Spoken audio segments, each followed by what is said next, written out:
the Life Flight crew that you're with. So, Life Flight is pre-hospital. So they respond to, you know, uh, MVAs, and, they'll go pick up at other hospitals, but they have to hit the ground, fields, whatever, wherever a helicopter can land to, save lives. So they experience a lot of dark days more than I did as a NICU nurse.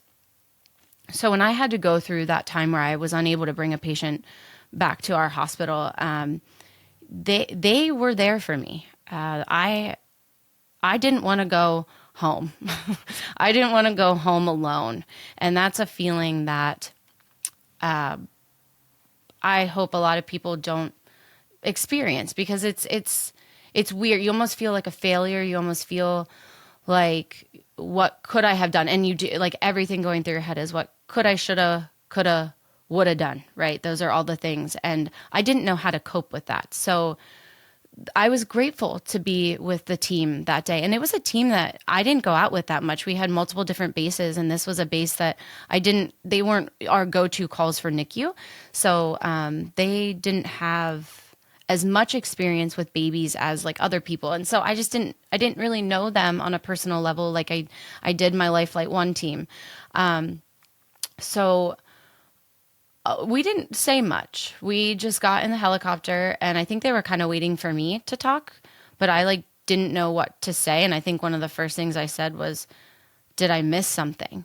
And then that kind of opened the door, and it was like they were waiting for me to allow them to help me deal with what just happened.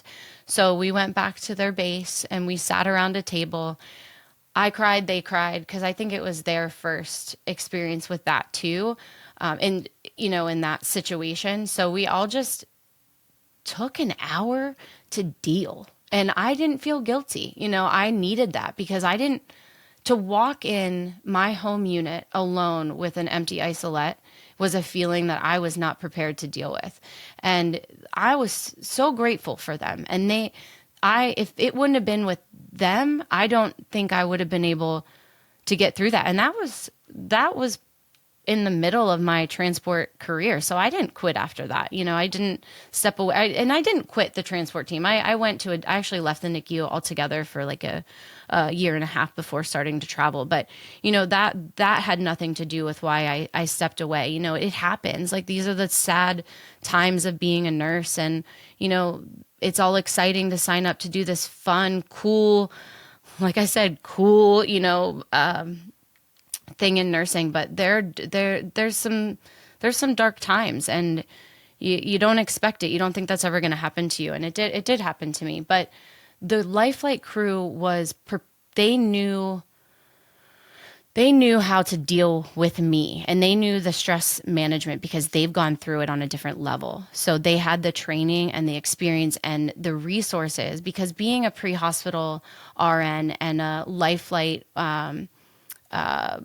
rescue team, they have those like critical stress management courses, and it's a little bit more in depth than what you get as a bedside nurse, because you're not on your own dealing with that stuff. So they were able to help facilitate that grieving process and that coping process for me.